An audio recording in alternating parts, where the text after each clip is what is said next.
Can you see by the dawn's... Wait a minute. That's not the song we heard. Hello, everybody, and welcome back. This is the OverPower Mountain Podcast, and I am your host, Marcel, the greatest OverPower player of all time. Well, it's been a wild for a couple of days. I'm glad everybody's starting to roll in to the room. What an amazing OverPower weekend. What an amazing OverPower weekend. From the game being back on the convention floors to two different places you could actually play competitive OverPower this weekend. Wow. Brian, pleasure to meet you at the tournament. Glad you're here in the room. Lawrence, glad you're here as well. Glad everybody was able to show up on the tournament weekend at Howard's. We're going to get into it tonight, and we're going to have some fun. If there's one thing I can tell you, I think we're going to have a little bit of fun tonight. Two different places that you could actually play competitive OverPower. Understandable. I'm going to try and correct that. Correct that, friends. Give me a minute.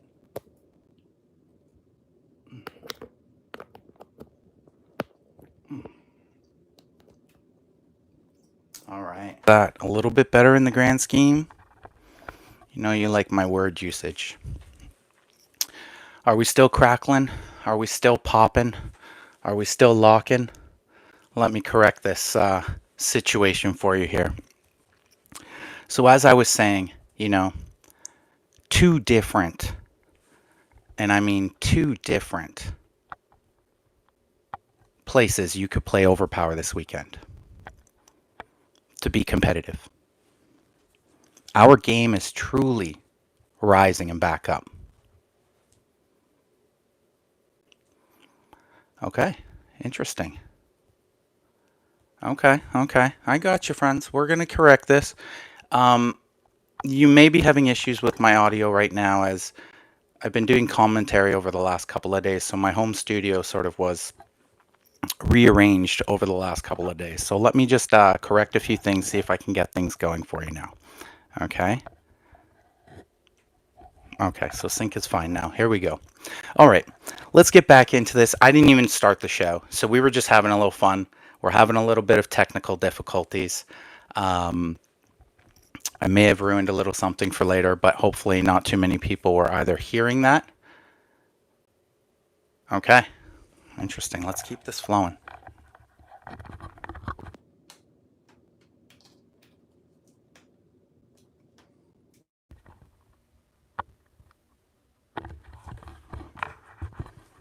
Test 1 2.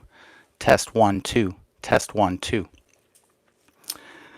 We're going to flow with this unless you tell me I'm wrong. So just giving you a few chit chats, a few hellos as we start to settle into the episode for you here. And however, can y'all, just so I can, before I truly get into the deep end here, can y'all hear me? Is everything okay? This feels like 3 years ago. I feel like I'm on maybe a different style of podcast, but can you all hear me? I just want to make sure all the audio is back into play before I start rhyming off the usual Marcel rants. I'm going to bank, hopefully, that you can. Interesting that the video is lagging the sound. Well, we'll keep flowing anyways, and hopefully it all just works out. If it ends up being that type of episode, hopefully, again, you just listen to me for the podcast. I'm not showing overly too many visuals in this episode, so as long as you can hear me audio-wise, I think we're going to flow pretty well through it. So, you know how I always like to start the news, though, and at my show. OverPower. OverPower news. Of course, in the news, we have Origins Convention had both sellers and players arrive like it was 1996. With startups, boosters, and promos available, OP is back. The Invincible promo Any Power 7 is available. Sadly, from pictures, it doesn't look like they actually foiled it, which to me is a little different in the in the thought. I truly wish all promos that you do create in the future LRG are foils. It's clearly what's getting people excited to even get your product. It's clearly what's exciting for people to hunt. And it's going to be almost like a theme that we're going to discuss as we go through this episode. So again, sadly, the Any Power 7 promo that was given at the convention, not a foil, but even not that it was a foil, I do still want it. Though with prices on eBay starting high, maybe, around $100 to $200 USD, I think I'm just going to wait it out until I can possibly get to a convention myself. It is officially Big Money Modern Regional season. First up is the Seattle Regional. West Coast getting the first swing at $20,000. Modern format, Linwood, Washington, Zulu Games, $20,000 in prizes, July 19th. If you can get there, it's going to be a huge, huge tournament. And for $20,000 in cash, that could easily pay for your trip there. I still am trying to make it myself. Who will be Modern's first champion? And by champion, I do mean regional, of course. And friends, we're going to really just get right to the episode. That's the news. OverPower, OverPower. OverPower news. Now, I know a lot of you are like, there's still a lot more to discuss. And I've kind of filled it more into maybe this section of my show. So again, as long as you're listening along, just relax, kick back, maybe close your eyes and just listen to my voice. Because you don't come here for the news. You come here for the knowledge. And what an amazing weekend in Niagara Falls to provide both an insight as to what the future of the game holds, and of course, the most important meta portion to the decks that are being played right now. The Peacebridge Ed K Memorial Tournament. This is the 4th annual tournament that Howard Bertrand has run at his home. First, we're going to do a list of thank yous. And one of the most humble gentlemen I know is probably blushing right now and, squirming in his seat. But Howard Bertrand, your attention to detail is next to none. Between the meals to the environment, this tournament, as I mentioned, is truly just one of those tournaments that is becoming the place to be every year. Zach, for filming and making sure that there's definitely something for people to view online in the next little while in regards to feature matches as well as the quarters, semis, and finals. Phil Keffer, Phil Miller, Zach, and Nick all providing prizes to the prize table. I did offer this year as well a 1-hour play session, or not play session, but strategy session with myself, which was amply plucked up, shockingly. Derek Cummings donated an entire box of ERB to the tournament, which everybody who actually was in the tournament was eligible to get in a raffle style draw. The person who ended up winning actually ended up getting a UR Foil Arthur, which to me was quite interesting. Thank you to the Jukebox Diner for the amazing lunch for everybody. A big thank you that I didn't mention earlier as well is Al Spader. I showed up late on the Friday. I didn't get a chance to actually get into one of the draft pods. Al Spader, thank you so much.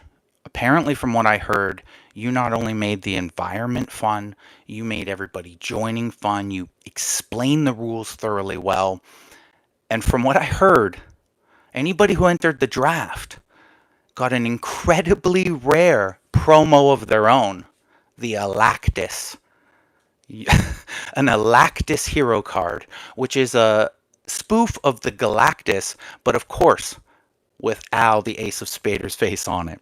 Thank you so much, Al, for helping out in terms of the draft night, and of course, just for being an amazing, positive person at the tournament as well. I think everybody truly felt who you are, both online and in real person. Finally, I'd actually like to thank the Americans that showed up to the tournament. I don't often get too political in any statements, but your singing voices were beautiful. You really found the nuance of our anthem, and I appreciate you for the rendition. It clearly inspired me to go on to victory. Thank you so much for all the Americans that showed up. And of course, there were actually 3 awards that were handed out. And of course, if you looked ahead of time, these were unique awards. So the first one was a spiritual victory, where I was able actually to pull that out on Derek Bertrand himself. A Venture 7 for the win happened in the tournament by Josh Alexander of Oklahoma area. And of course, the FNG, which is the Fabulous New Guy award, went to Carl Borst, of course, of the Canadian ilk, and coming back into the scene as well. The second chance tournament was won by Tyler Bertrand in a very close match with Lawrence. And finally, I just actually want to say all the people who said kind words and supported my efforts for this podcast and came up to me and just said a few things, those words and those gestures truly mean more to me.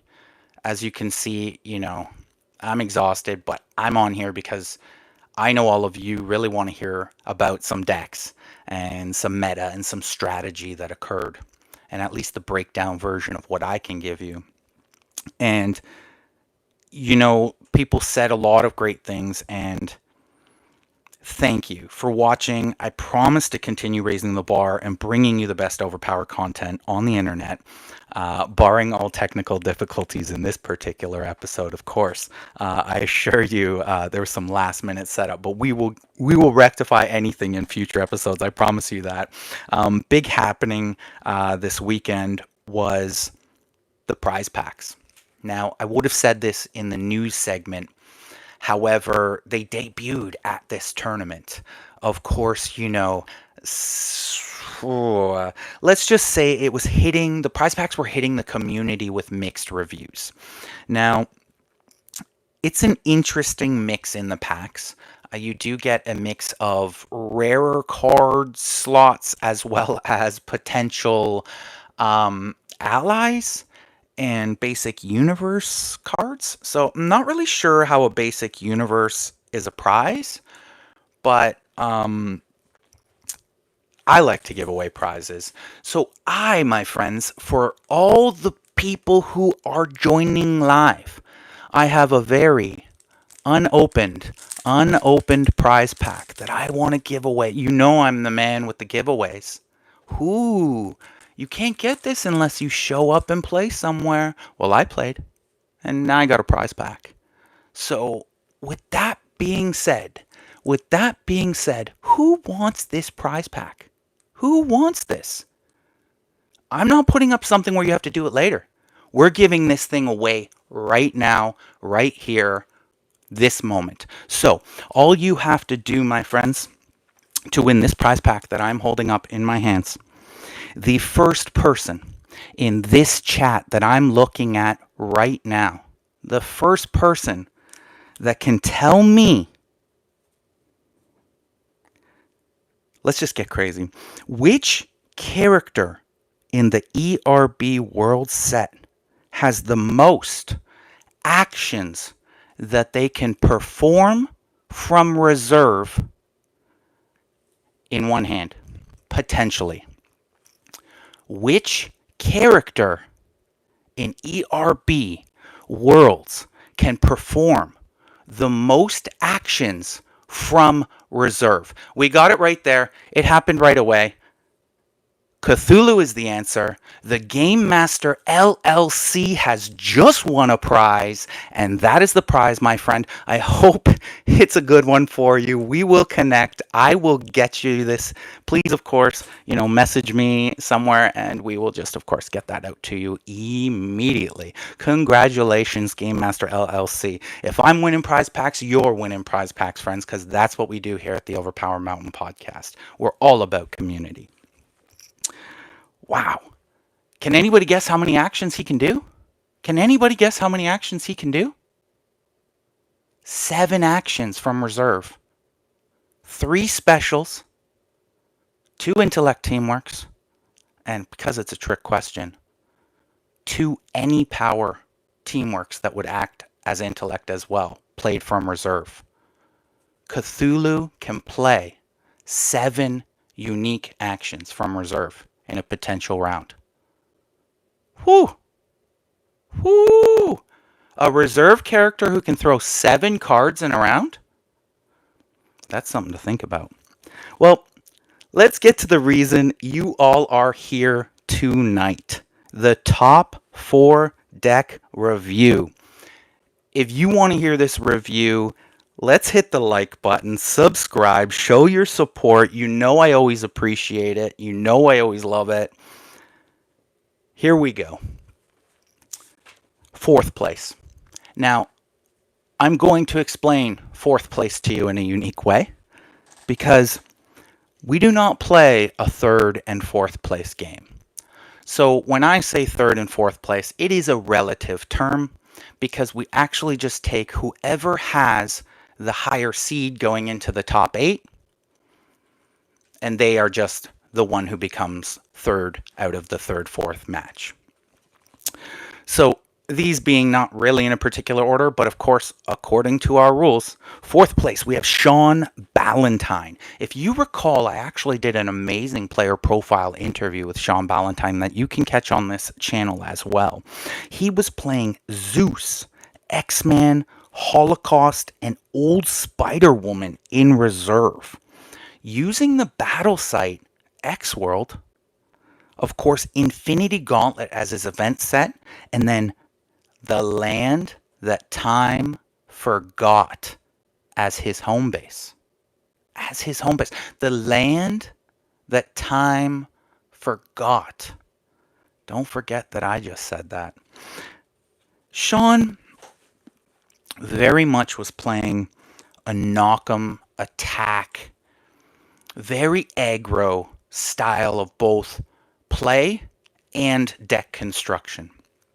Now, what's amazing with this particular deck is he still had a lot of team defense. Of course, the EE from the Street Prophet, the negate from Holocaust, and of course the 1-9 from reserve. But still providing that classic 8-8-7 negate style front line.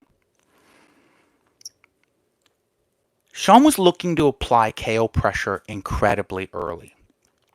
And this sort of played very much into the style and build of this deck. If Sean could get 1 or potentially 2 hits on you, not only were you on your back foot in terms of any attack he could potentially throw at you, or those massive Zeus 9s that were floating around in his deck, you would often, and most players would often, play the round to the point where, oh, I have to concede now because my last character, who I don't want to die, has 2 hits on it and the KO pressure's mounting. So I'm going to concede. Now, when we all concede, you feel safe? I used to. I used to feel incredibly safe when I conceded. I'd be like, I concede, you can't do anything. Woohoo! Maybe the odd onslaught 2 would potentially get thrown at you. The land that time forgot. Well, let me tell you that every player forgets about it. Every player forgets about it. When I was playtesting with Sean, I forgot about it twice in the same game. The same game. It may have actually been round after, like the next round, I forgot about it. The land that time forgot costs you 3 deck building points. You are allowed to throw a power chord attack at your opponent after they concede. Now, Sean playing this style of deck, having a lot of his specials doing the work for him, had these power cards both as a way to defend his characters, and then, oh, when you decided to run and he no longer had to defend, well, he usually had a power card to throw your way. Now, I'm not going to ruin any videos that we may potentially have put it, or are going to put up online, but you're going to see this home base in its glory. This is a home base that I think everyone needs to turn a light, attentive eye to. And Sean just blasted it on the community scene. It often takes a player to find these angles and then play it in a tournament, and then all of a sudden half of the other players are just, oh wow, especially if you get nailed by it. And from a few stories that I heard over the weekend, LTTF, land that time forgot, LTTF got people, and it got people hard. You know, LTTF is giving the kill shots when opponent concedes. Of course, you know, it's playing right into this deck construction. The thing about Sean is he wasn't looking at Zeus as the meta of 10 Thunderbolts. He was looking at Zeus as the meta of, this is a great character. I'm going to use him in balanced deck, and he's going to provide other things. But that's not the crux of my deck. Sean was playing a very nominal and modest 4 Thunderbolts. Sean was also playing in his X-World battle site, Gathering Winds as his 1 per deck. Now, again, how fantastic a 1 per deck. How many times when Gathering Winds, now that's the Storm 1 per deck in X-World, which states Storm may draw the top 3 energy power cards from her power pack. How many times when somebody gets that card off is the first thing you do go, oh, I'm going to concede? Well, he just got 3 power cards. Do you know what he's going to do with one of those power cards? He's throwing it at you after you concede. Brilliant, brilliant, brilliant. This is what I'm talking about when I talk to everybody on this podcast saying, you're looking for layers in your deck. Now, Sean didn't just rest on, I have these 9s coming from Zeus. He understood the deck needed to have more nuances, more levels to it. Of course, he has his own unique style. He has his own deck construction play. Sean is unique when it comes to the game of OverPower. However, if you could just start to look at these little tiny things that he's done, you can start to understand and maybe pluck a few of these ideas and now start to create your own idea and your own formation of a killer deck. LTTF. I thought when I had 3 points in a deck, Drax Armory was guaranteed. Not anymore.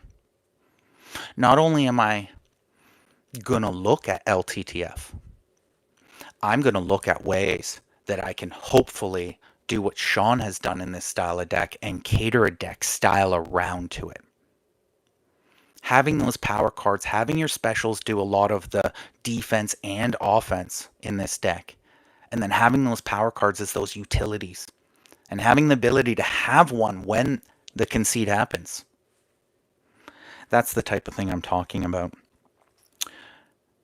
Uniquely as well, as we were just saying with the Storm 1 per deck in his home or in his battle site, Sean also featured a new rule that came out in the NAOL rules guide. A few legacy specials were given more distinct, unique abilities. One of the ones that was a great feature was actually in X World itself from Goblin Queen. It's a KL-esque style card. However, it's allowed to be played defensively.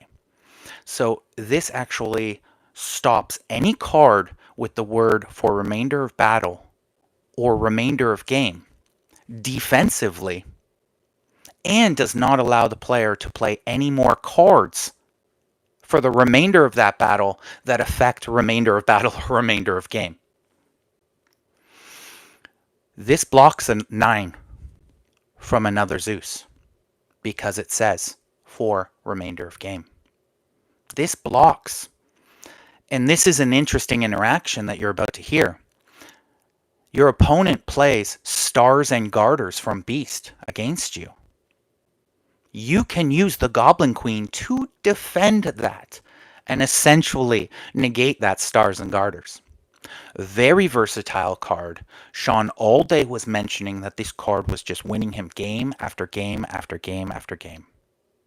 Goblin Queen. That's how you, again, look at the new rule set. We talk about it. I tell you all the time, if you know the rules better than your opponent, you're going to find things. And he looked at the NAOL rules guide and said, hey, this is a great change. And not only is it a great change, but, Zeus being a meta? All these characters having cards that say for remainder of battle, remainder of game? What a wonderful addition to X World, and clearly X World was the perfect addition to this deck. Sean played into his playstyle very well, and he played into the meta with this deck very well, I think, because I think a lot of people were starting to slowly drift away from team style defense and start playing a little bit more aggro decks themselves. When this starts to happen, all of a sudden, Sean now, in return, can find those moments to just pluck those characters and turn the game around. Truly, his nemesis on the day was the No Energy Icon event. When you're playing a heavy Zeus energy style deck, you're going to have an issue with that event. I do believe it was actually his nemesis when the day was done. And that is a tough card to deal with when you're just an overly energy laden team. I don't see how you could get around it. You're often just hoping that you can keep the game where your opponent is not able to venture for the win. And that's usually the best strategic approach you can take to an event that is your exact kryptonite. Sean, of course, with his deck, was playing Infinity Gauntlet. Now, I know he was featuring the No Any Heroes event. It did come up several times. I did not feel or see a heavy any hero presence at this tournament, so I imagine it may have come up once or twice, but overall probably did not affect his day in a major way. Let's put it that way. In a kind of conclusion about his deck, Sean is one of those better players with a unique style his own. He's using Zeus to good advantage and LTTF to perfection. This player deck configuration, I think it shows people as they're moving on that someone like Sean Ballantyne will be a player to reckon with moving forward. I will say that the star player of what I thought his deck had, even though there was a lot of great little things, was Land That Time Forgot. Would be sort of the thought that I would leave you with in Sean's deck. Third place, Justin Sade.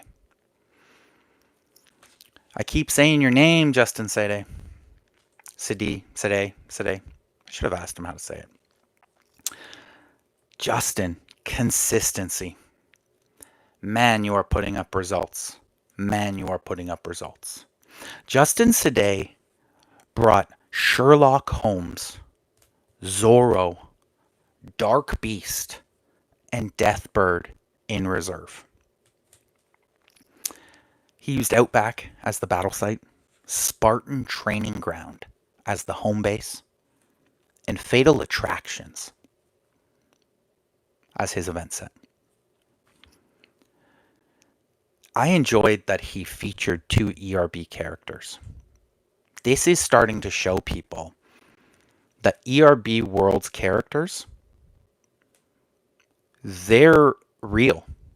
And as you can see, I just mentioned 1 in the 4th place deck. Now I'm mentioning 2 in the 3rd place deck. Do you think the new set is affecting the old legacy format? I do. Deathbird. This is almost becoming a Justin style. I like when players sort of coin something and really hone it and make it into their own. The addition of Deathbird in this deck is what I think was the glue that bound it all together. Because not only does Deathbird, with her inherent ability, allow you to defend your whole front line with any power cards, she also, in that NAOL rule guideline, was allowed now to use Gladiator, which is an 8 strength power card. I just told you about the inherent. Is now usable to defend the front line as well. Of course, making the whole front line a 7 combat across the board. You can check out, I'm going to answer the question right away because I see it. Traveling Goof, you can check out those NAOL guidelines. I know they are on the Discord. I know they're available there. I believe as well there is an NAOL website that is very shortly about to come up as well. And they are going to feature a lot of the unique rules and features of theirs. I know for myself, what I did is once I saw it, I actually printed it up immediately. I don't have it directly here in front of me. Yes, I do. So as you can see, the NAOL rules and legacy format standard guidelines. So that's what it looks like when you're out there looking for it. So let's dive back into this as I just answered that question. So with that being said, making Deathbird his own style, this to me is amazing. Again, love it when a person hones in on a character, hones in on a thought, and just goes to keep perfecting it. And Justin, you're doing a really good job of it. I think he was looking with this deck, he didn't have a tremendous amount of card manipulation. So I think he was just looking for a solid build, not a lot of duplicates, and really sort of looking through that placement moving forward momentum with this deck. Now, of course, the deck having its own style of team defense, featuring Spartan Training Ground and Zorro, you're already looking at a 1-9 avoid for the team. Of course, having a negate with Dark Beast and then an additional negate now as a 1 per deck with Sherlock, there's a lot starting to build in terms of defense. Your power grid starts to align with Deathbird. As you can see, it's all starting to come together. Now, Justin did something really unique, and he shocked a lot of players. As I mentioned, he was playing Fatal Attractions. Now, when you see Fatal Attractions across the board, your first instinct is no energy icon may be used to attack. Oh boy, did Justin surprise people with no special cards may be played this battle. Whew! Now, it worked well with him because his power cards on his side were obviously all well within range with Deathbird. Now, he was also playing, from what I could tell from most of his games, a very heavy teamwork laden deck, looking for that surprise moment of, oh, I have 3 teamworks with fuel and no specials. I'm going for the win. Understanding that he has that event as well. What I've always talked about in the podcast, understanding that you're looking to play towards your events. Well, he has no energy icon and no special cards. Now, they can come up wrong timing, but when you have them in your deck and you're building your deck around it and you're playing towards those events, you can truly take advantage. And it looks like, from what I heard, a lot of people were surprised and got taken advantage of. Now, understanding too that he also has the access to the Spartan training ground, giving him those defensive boosts, or dare I say, even offensive boosts in a no specials round, trying to kill a character that potentially may have KO pressure on them. The one thing I want people to understand is the new game does have unique specials that say act as a power card. And for all intents and purposes, once they cross into that astral plane, those cards are power cards. However, until the card is activated, it is a special. Why are you talking about this, Marcel? Where are you going? No special cards may be played this battle. His Zoro 5 is not playable. His Zoro 5 is not playable. Because until he activates that special, it is a power card. Or sorry, until he activates that special, it is a special card. Only after he activates it does it become the power card stated on the special. Whew! Unique moment.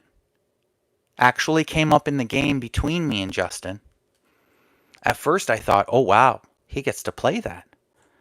And then I thought it through and I understood the course of action and realized that actually was a dead card in that round. Of course, thankfully, I realized it while we were actually playing in that round. So again, the Zoro 5 not being able to be played in the round with no specials. Justin is one of the most studious players in the game. He's always been willing to shift both his ideas and fundamentals with shifting meta and understanding the game itself. Justin is a prime example of what I try to tell all of you when you're watching this podcast and you want to become a great OverPower player. Watch film, understand the game, read as much strategy articles as you can, watch as many games as you can, and then most importantly, play as many games as you can. When you're a student of the game and you watch these podcasts back over and over and over and over, you're going to hear little things each time you go through it. There's so much information in these podcasts sometimes, it's a little hard. But this is what I want to say. Continue being a student of the game. Justin is showing you that if you're a student of this game and you work hard, you can truly start to climb the mountain. Of course, Justin was also playing no energy icon. With a solid Team D and a great starting grid with Deathbird, of course, Justin is creating a unique niche of his own.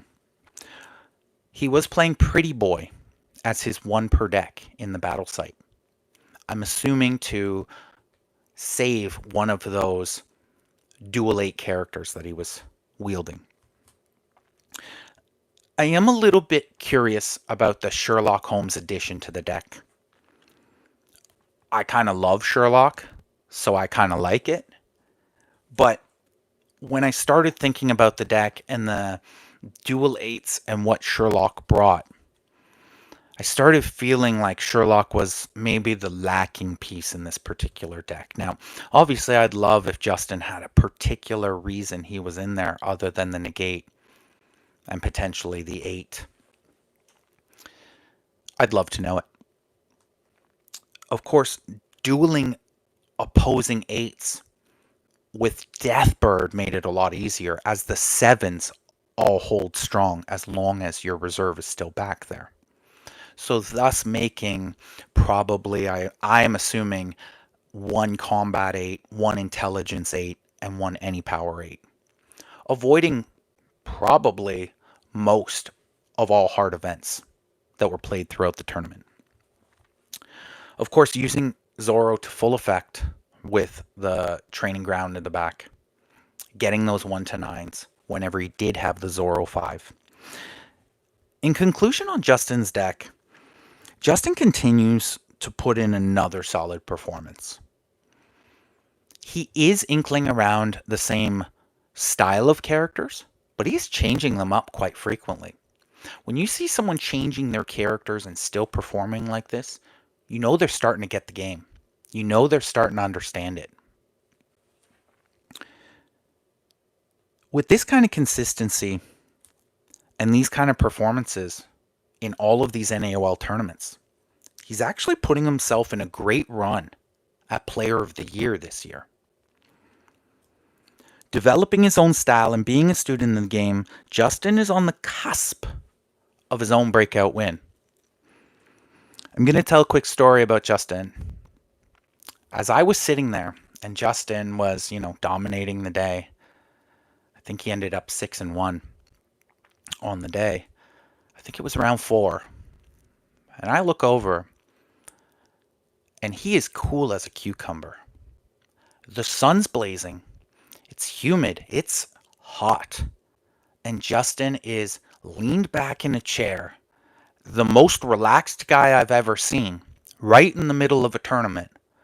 And I even mentioned to him, I'm like, wow, you look really relaxed. He's like, yeah, just enjoying the sun.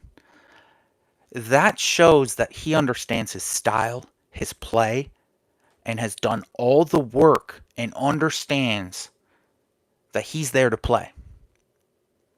That's the type of person you're about to compete with in these $20,000 modern regionals. Second place in the tournament, Phil the Axe Miller. Hercules.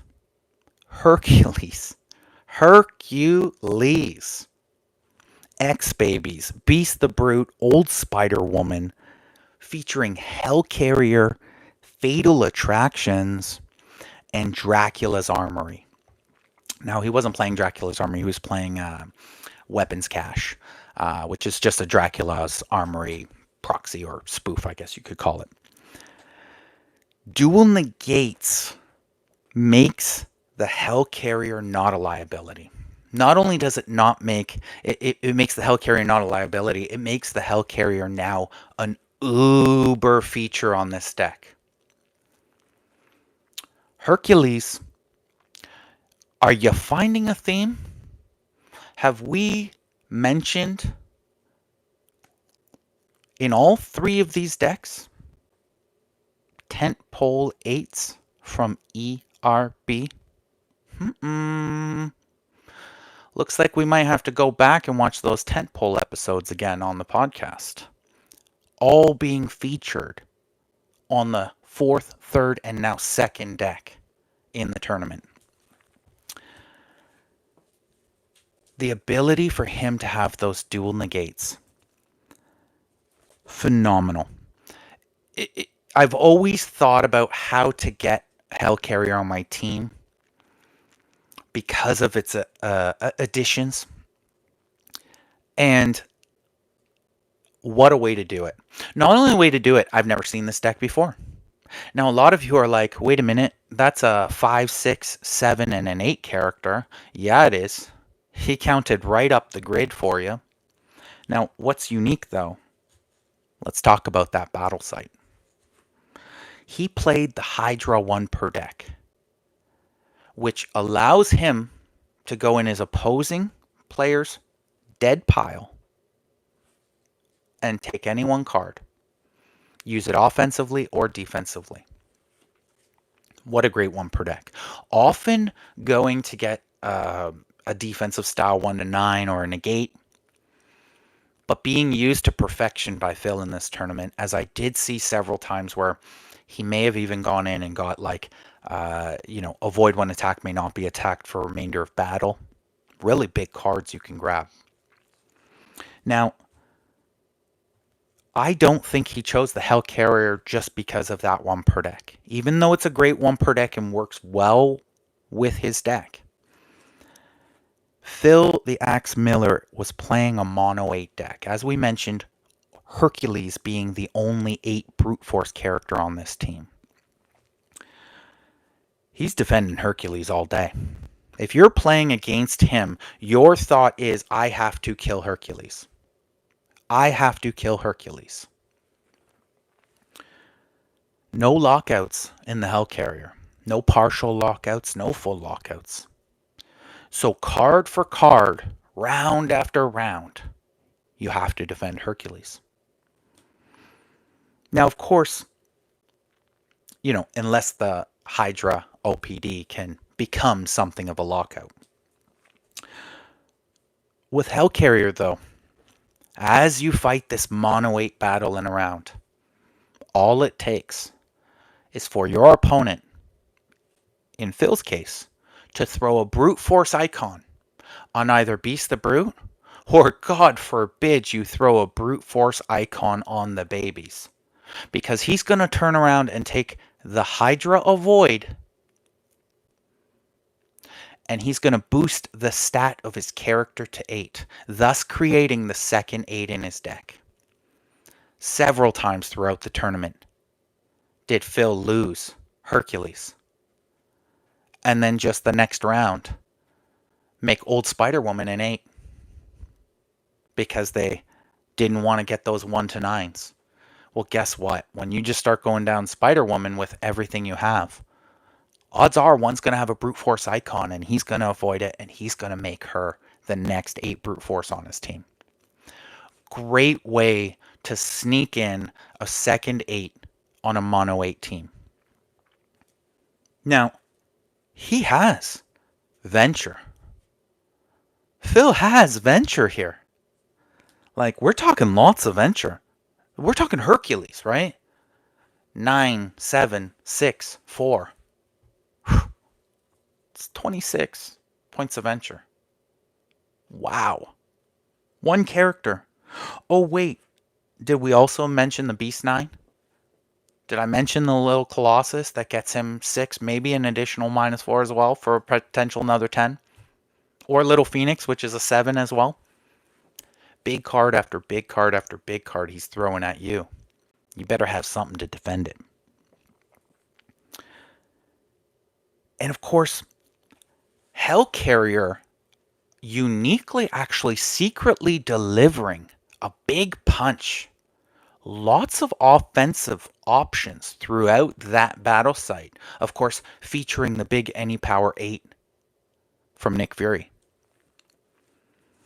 Now, as you can see, there's a lot of good things going for this deck already. And then on top of it, he added the layer of Fatal Attractions.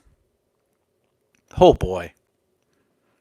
So any energy deck that he comes against, he's essentially saying, it's over. This event comes, I'm going to venture everything I have, because not only are you not going to be able to throw much at me, but did we not just talk about all the venture I can throw at you? That event was his perfect grace. It's exactly what happened. He picked the Zeus meta. It was just a perfect idea. Energy coming back in a different style and form. Now, wait a minute. We also said that he's using Dracula's Armory. Are you getting me now, friends? Layer after layer after layer. 2 negates. Avoid 1 to 7. Avoid 1 to 9. Dracula's Armory providing more defense or offense. Big specials. And a battle site that can create you a second 8 brute force. You see how people are putting those deeper thoughts and deeper win condition and layers into their deck? Dracula's Armory not only providing great defense here, but those offensive big attacks. Now, this was a big thing last year where Drax Armory was now throwing 9s and 10s and 11s at people.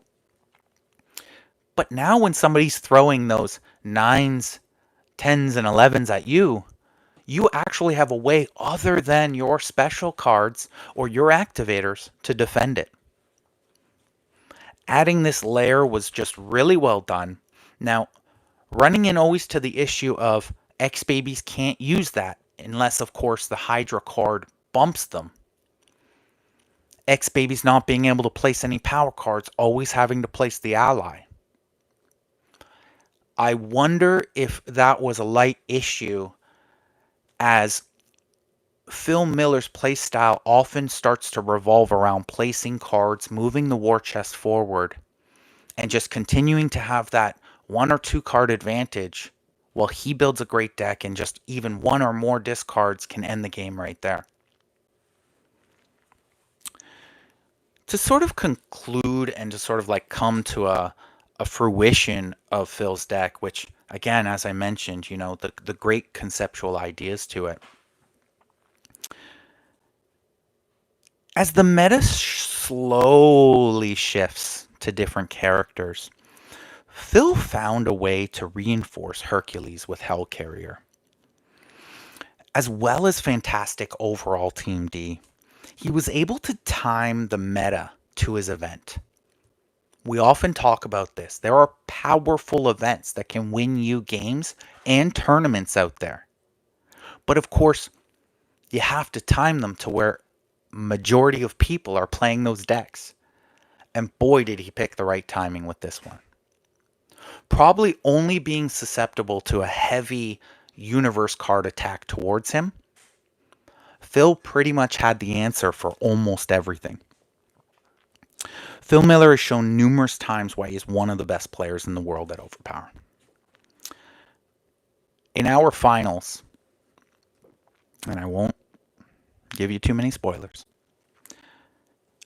me knowing Phil the Axe Miller's play style very well, I was able to hold off a lot of KO pressure and maintain place cards with him. And actually, it flipped the script, because a few mistimed dupes on his side, you know I'm going to take advantage. The door just slowly closed in that game until the final battle. Look forward to watching that one. Guess what? Before we get to the number one, I want to do something else special for all of you at home. I had a great weekend, so I want to make sure that this podcast is a celebration. What do I mean? Well, I already gave away a prize pack. Isn't that all you're going to do today, Marcel? No, that's not all I'm going to do today, friends. You ready for something else? You ready for something else? I know you are. Because I won it, I want to make sure somebody out there who really, truly wants it is going to get this. You're going to get the winning NAOL Ultra Rare Dr. Watson Peacebridge Memorial Mat. And I'm going to sign it for you. If you don't want it signed, do not enter the competition.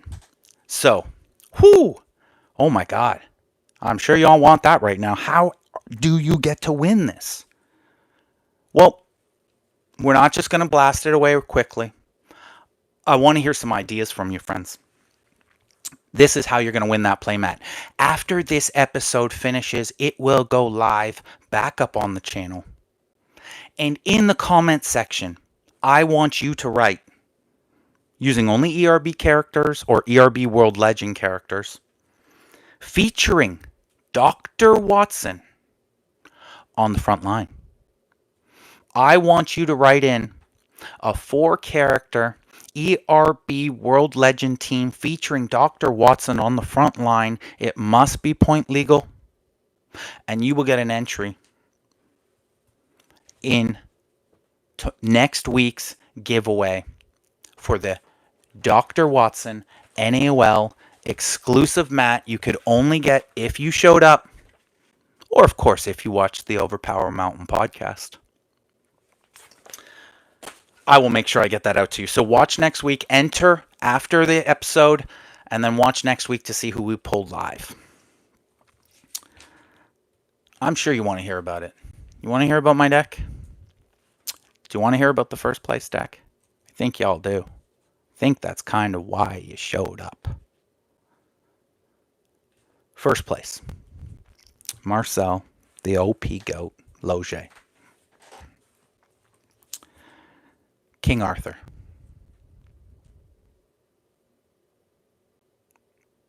King Arthur. Now the rest get a little bit more familiar, but I'm going to explain everything to you because I don't want you to think that I just went to a crutch idea. King Arthur, Spawn, Scarlet Witch, and Old Doctor Strange. Whoo, sounds familiar. X World as the battle site. X World as the battle site. I was using Toronto as the home base, mimic of Marvel Universe for all that remember. And that is, oh, in this particular one, this was a Lambo, the King Ranch edition. Toronto, Marvel Universe was my home base, -1 to venture total, and 30 years of OP as the event set. What were you trying to accomplish, Marcel? Well, right away, the first thing most people can grasp from this deck is +1 from Arthur, -1 from the home base. I'm +2 to start the game. We used to call that the Invisible Woman effect, because anybody who used to play with Invisible Woman, you always had to remember they were +2 to venture right away. Now, why is this +2 so good? Well, because not only am I providing the greatest defensive shell in all of OverPowers, that exists. Oh, but I added more defense. And you're getting a 1 to 4, a 1 to 6, a 1 to 9, and a negate. Woohoo! Yeah, that's a lot of numbers I can be blocking. But it's not just about defending. It's about keeping the defense to the point where that +2 to venture total per battle, especially in the first round, the second round, the third round, well, that's almost a card. Now, if I'm also a card up on you, average card being around 4 points, well, now I'm up 6 venture. And you better start having big cards, because guess what? I got some big cards in this deck. Now, I tweaked this to be possibly the fastest deck that it could be. Now, what do you mean, Marcel? So, before we get into the speed, before we get into the guts of the deck, let's talk about a certain character. King Arthur. What else did King Arthur add to your deck, Marcel? Why would you change Store Jammers for someone like King Arthur? Well, Arthur's OPD, Heavy as the Head, may have been the star card for me for the whole day. That is the one where you may exchange this card for any one card in your own dead pile, non-1 per deck, and play it immediately. Maybe play defensively. Well, didn't I just tell you that I had a 1 to 6, a 1 to 9, and a negate? Well, guess what? Now I also had a second negate. And how many times did that card come up big when you needed that, dare I say, third negate potentially in her hand? It often provided either that negate or that additional Team D, keeping that defensive wall going and often winning rounds on that +2 venture. Now, we're talking about all this Team D with King Arthur, But I'm not even mentioning, oh, wait, his teammate avoid, or wait, can King Arthur throw anything? Yeah, he's got something called Excalibur. That's a 9/9. Yeah, that's a big card. That's a big card. He also has Legendary Partnership. Now, that's a 7 combat. Those are both offsuit-ish in this deck. And big attacks. Also forming that Legendary Partnership, having that secondary KL effect as well. Removing, once it's successful, removes any cards in play that have remainder of battle or remainder of game on it. He was providing a lot for me. Now, Marcel, so you just played a Team D and you won off the +2? That don't sound very depthful. That don't sound very dynamic. That sounds like you just put another defensive character in and hoped that you could defend everything. Come on, my friends. Layers, levels, levels, levels. Let's get through some levels right now with you. Because I had so much defense, what did that give me the ability to do? Use my power cards offensively. Now, I have all these power cards I can use. Well, what goes very well with power cards, my friends? Teamworks. Now, I have to say, I was inspired by Andrew Taylor's deck in Boston. And it's never left my brain ever since. I looked at all those teamworks and I thought about, and what's funny is he felt that I inspired him for that deck, and now he's inspiring me in return for this deck. I realized teamworks, teamworks, teamworks. I have all this defense to block everything you're throwing at me. Well, guess what? I'm going to be throwing right back at you. Teamwork, follow up. Teamwork, follow up. Teamwork, follow up, follow up. Teamwork, follow up. 7 teamworks. I ran 7 teamworks in this deck. Oh boy. You would often look across the table, you would see 1 to 4, 1 to 6, 1 to 9, negate, 3 teamworks placed, all with power cards.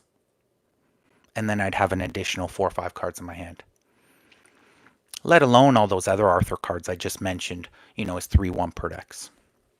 Oh wait, Scarlet Witch also has a multi-8 as well. Heavy weapons. You're blocking a lot of 6s, 7s, 8s. Follow-ups with those teamworks getting up to 6s, 7s, and 8s. How many 6s, 7s, and 8s can you block in a round? I can block quite a few with my defense. How many can you block with your power card or activator defense that's quickly dwindling? Those high numbers, plus the defense, plus the +2, most games I was in control. There were very few games that felt out of control for me. Now, a tournament is always about attrition, and there's always micro mistakes. There's always big mistakes that happen in games.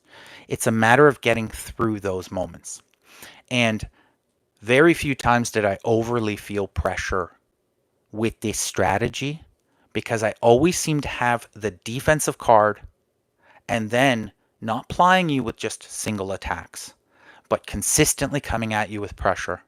And then when you had to deal with all that teamwork pressure, then coming at you with the Excaliburs and the 7s and the 7s and the 9s and the 8s. Layers. Understanding the play style, understanding the deck, understanding what you're trying to accomplish. Now, oh wait, there's more. We're just talking about the basics of the deck to start. Let's finish this deck off. With X-World as my battle site, I had 2 micro lock-offs. Of course, the Storm card being no universe cards, and then of course the Beast card being only universe cards. Now, these were very big and intricate cards, because oftentimes when you would get a special card string and use the beast one, it would then flex an attack over to another character, and I was able to use the Arthur Avoid, teammate Avoid. Or in another situation, they would throw the teamwork at Arthur. I would use the Storm, and then all follow-ups then had to go to another character, thus allowing me to use the Arthur teammate Avoid. X-World playing very well with those two micro lock-offs. Almost perfect for that teammate Avoid approach as well. It created that lockout for Arthur that I needed several times to even win with that +1 venture.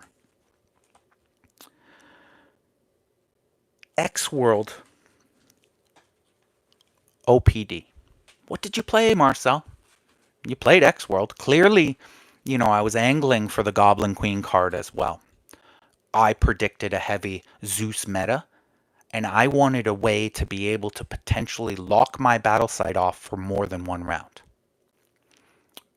Beast Acrobatics did it, and the Goblin Queen locked off my battle site for a whole round against any potential Zeus 9s, that is. But wait, what OPD did you play in your site? We're all curious. Did you play the Gathering Winds? I mean, you were playing energy power cards. Were you trying to get those 8 power cards back again? That sounds great with all your teamworks.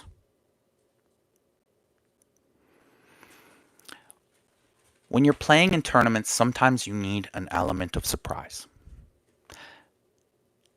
I often found with that Storm card, I was mostly already winning games, or it was often getting negated, and there was hard times to sort of, especially as you can see with not a lot of specials going at you in an attack fashion, you're going to have those negates. Now, that doesn't mean I shouldn't choose an offensive OPD, but what did you choose? Oh, I may have chosen the coolest card ever. And I mean literally. Blood Chill. The Iceman 10. The Iceman cometh. Now, why'd you choose that, Marcel? Well, I'm already applying you with all this pressure. Now, all of a sudden, a 6 and a 4 follow-up is enough for a kill if I have an Iceman in my hand. And I can't express to you the amount of times throughout this tournament that people had 2 cards placed on a character and banked that I had nothing that could get over a 1 to 9 avoid. And there is just something that truly chills your blood when you see that Iceman 10 come across the board. Whew! Did that get some people? And did that get some people? Again, looking for those little edges, knowing people are going to have those 1 to 9 style characters in Legacy, having that card that can just over the top. And the amount of times, like I said, 2 cards placed, kill that character. Those 2 cards are gone now. Blood Chill. Again, also featuring the Goblin Queen, looking for that heavy Zeus field. Now, layers. I'm trying to give you layers.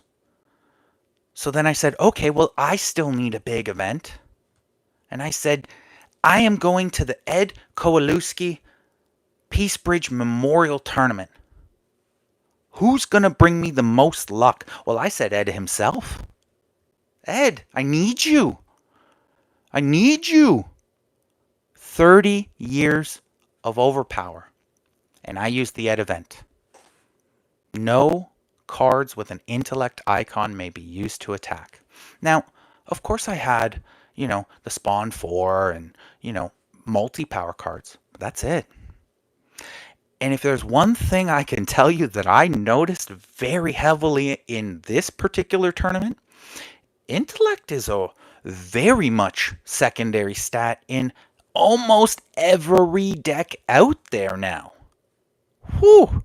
Can you nail intelligence with this event? And it came up huge time after time after time. Thank you, Ed, to being there for me.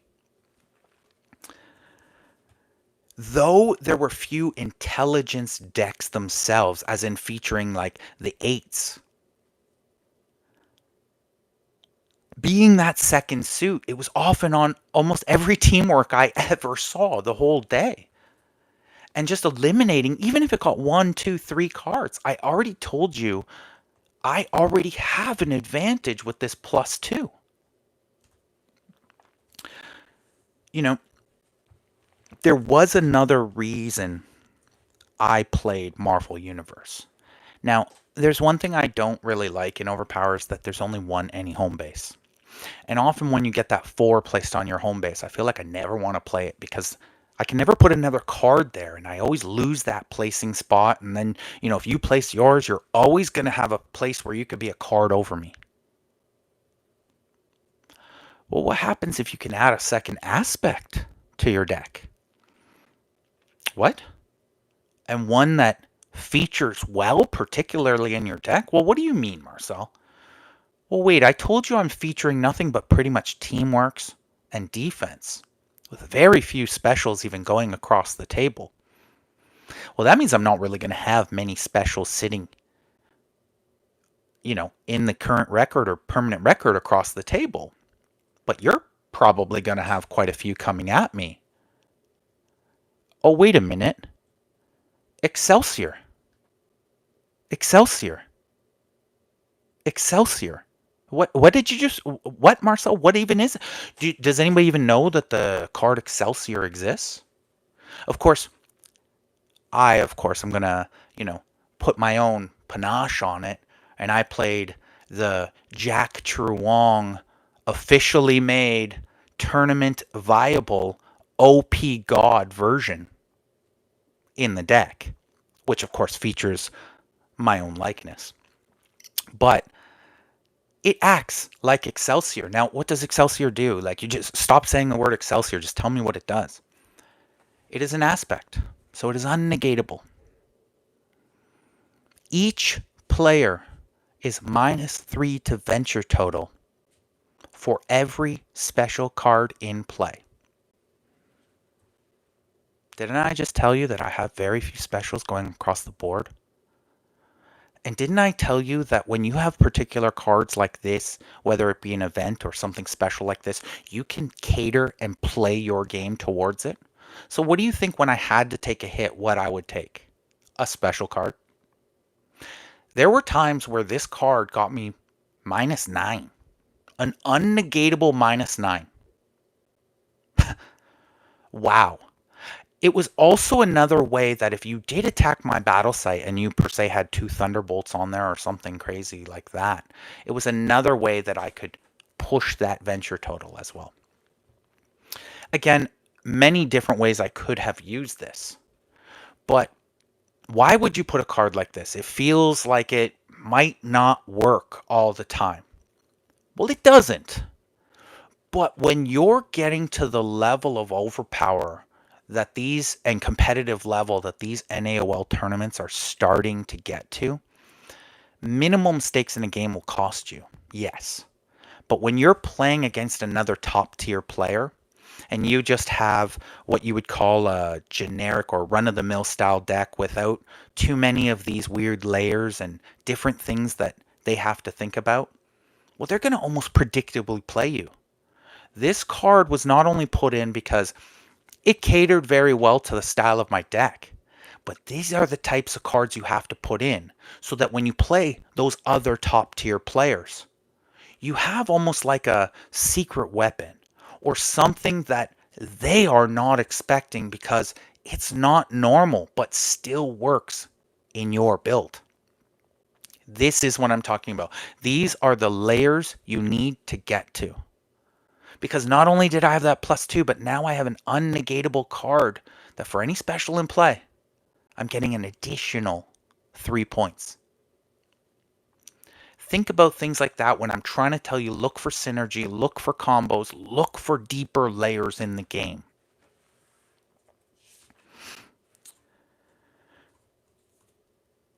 With few attacking specials, it truly provided the non-negatable hidden weapon that I needed.